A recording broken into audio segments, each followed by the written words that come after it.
하나님의 각양 은혜를 맡은 선한 청지기 같이.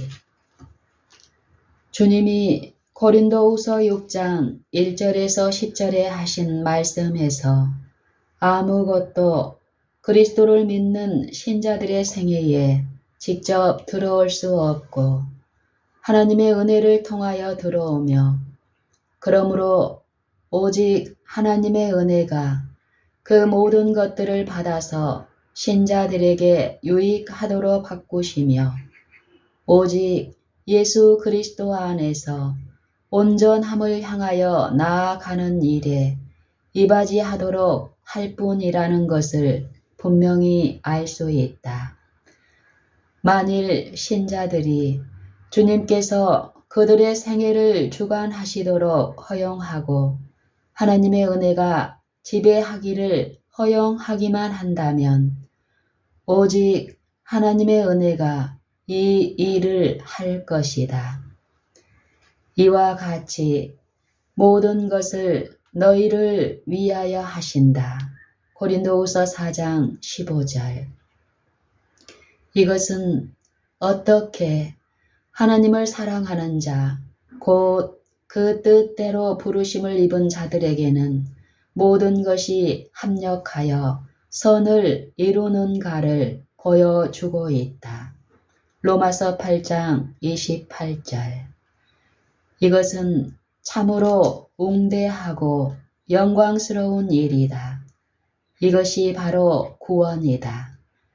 이것은 어떻게 신자들이 항상 우리를 그리스도 안에서 이기게 하실 수 있는가를 보여준다. 고린도후서 2장 14절. 그러나 이것으로 끝나지 않는다.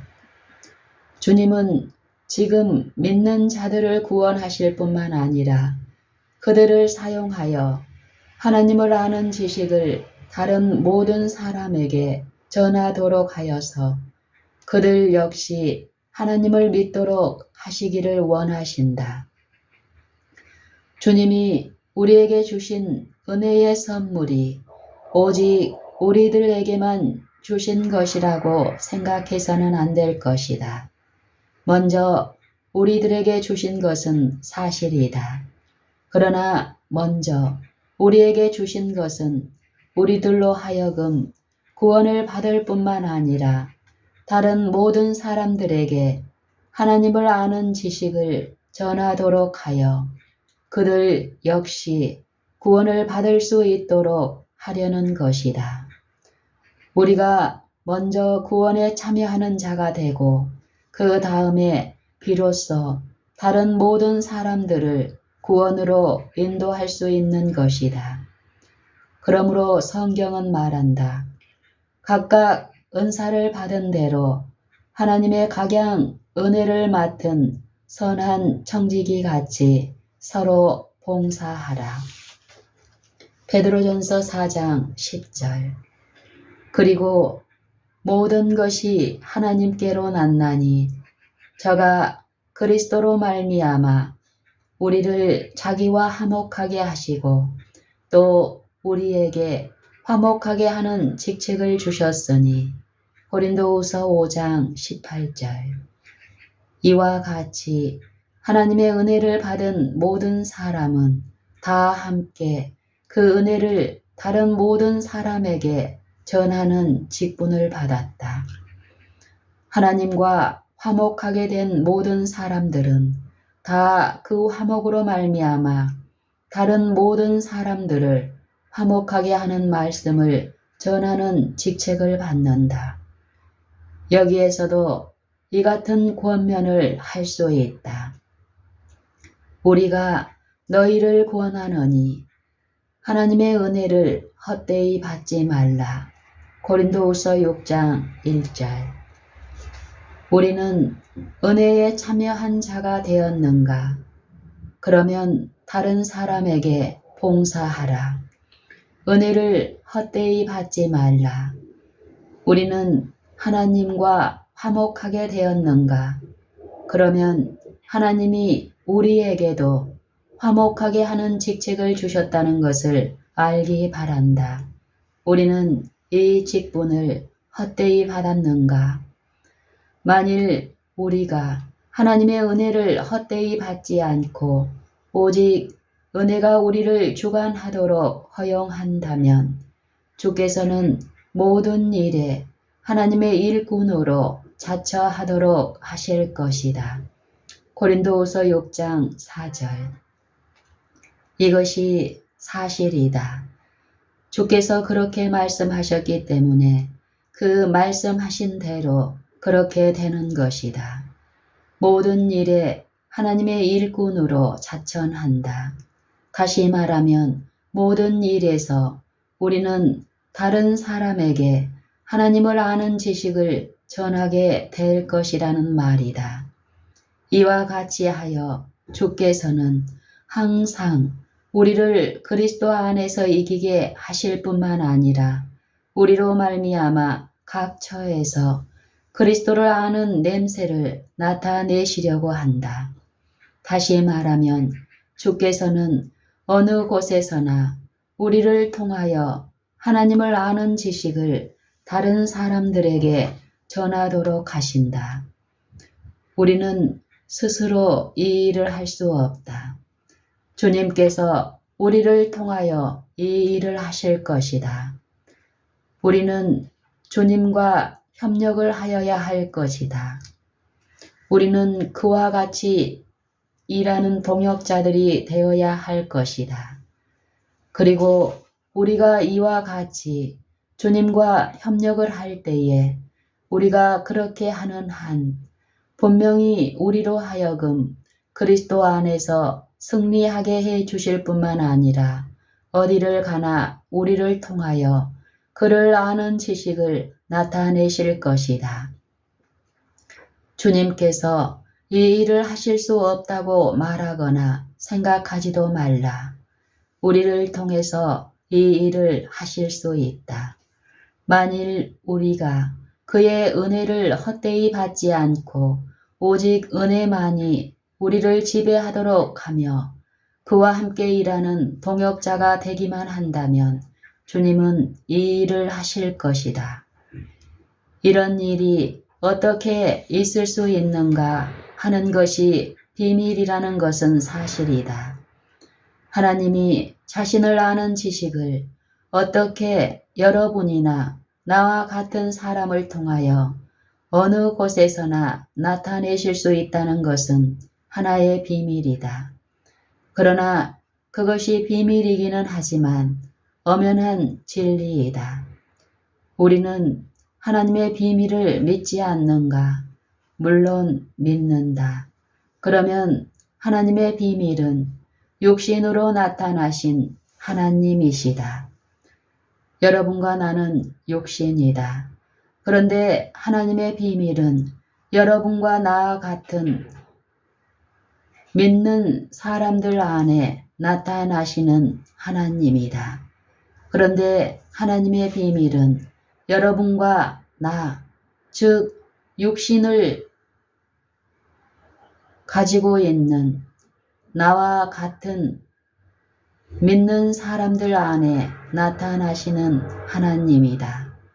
더 나아가서 하나님의 비밀은 죄 없는 육신으로 나타나신 하나님이 아니고 죄 있는 육신으로 나타나신 하나님이다. 하나님이 죄 없는 육신, 곧 죄와는 전혀 관계가 없는 사람 안에 나타나시는 것은 조금도 비밀이 될 수가 없다. 그것은 지극히 당연한 일일 뿐이다. 그러나 하나님이 우리와 같이 죄와 죄의 성향을 지닌 육신에 자신을 나타내실 수 있다는 것은 하나의 비밀이다. 그렇다. 그것은 하나님의 비밀이다. 그리고 그것은 하나의 영광스러운 사실임을 하나님에게 감사하자. 이 사실을 믿도록 하자. 하나님이 예수 그리스도 안에서 이 큰 비밀이 인간의 생애와 경험에서 참으로 하나의 엄연한 사실이 되었다는 것을 온 세상 앞에 나타내셔서 세상의 모든 사람들이 기뻐하도록 하셨다. 자녀들은 혈육에 함께 속하였음에 그도 또한 한 모양으로 혈육에 함께 속하셨다. 저가 범사에 형제들과 같이 되심이 마땅하도다. 히브리서 2장 14절 17절. 그러므로 하나님이 죄를 알지도 못하신 자로 우리를 대신하여 죄로 삼으셨으며 우리 무리의 죄악을 그에게 담당시키셨다. 고린도후서 5장 21절, 이사야 53장 6절.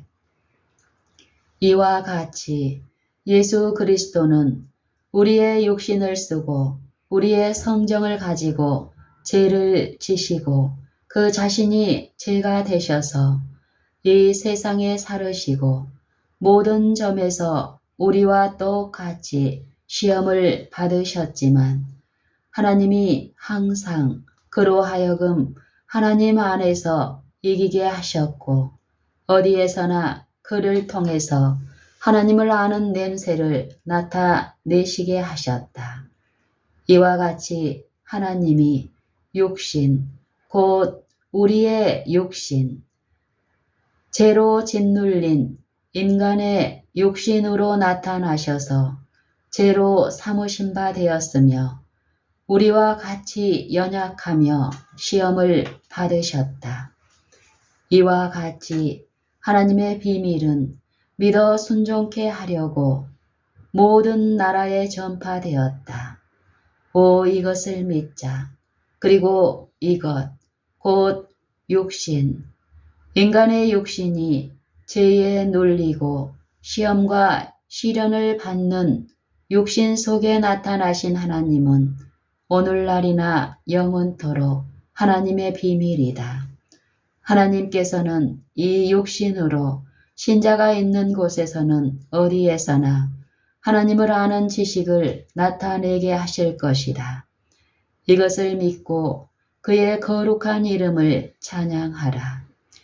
이것은 셋째 천사의 기별이 전해지는 오늘날에도 믿어 순종케 하도록 모든 나라에 다시 전해져야 할 비밀이다. 이것은 이 시대에 맞춰져야 할 하나님의 비밀이다. 다시 말하면 세상에 전파하는 것을 끝낸다는 의미에서 맞춰져야 할 뿐만 아니라 신자들 안에 이 큰 사업을 완성한다는 의미에서 맞춰져야 한다. 지금은 하나님이 모든 참된 신자들 안에서 신자들이 있는 모든 곳에서 육신으로 나타나야 한다는 의미에서 하나님의 비밀이 맞춰져야 할 때이다. 이것이 참으로 하나님의 계명과 예수의 믿음을 지키는 것이다. 담대하라. 내가 세상을 이기었노라. 다시 말하면 내가 하나님을 육신으로 나타내었다는 말이다. 담대하라. 내가 세상을 이기었노라. 다시 말하면 내가 하나님을 육신으로 나타내었다는 말이다. 우리의 믿음이 세상을 이긴 승리이다. 그러므로 이제 항상 우리를 그리스도 안에서 이기게 하시고 우리로 말미암아 각 처에서 그리스도를 아는 냄새를 나타내시는 하나님께 감사하노라. 고린도후서 2장 14절.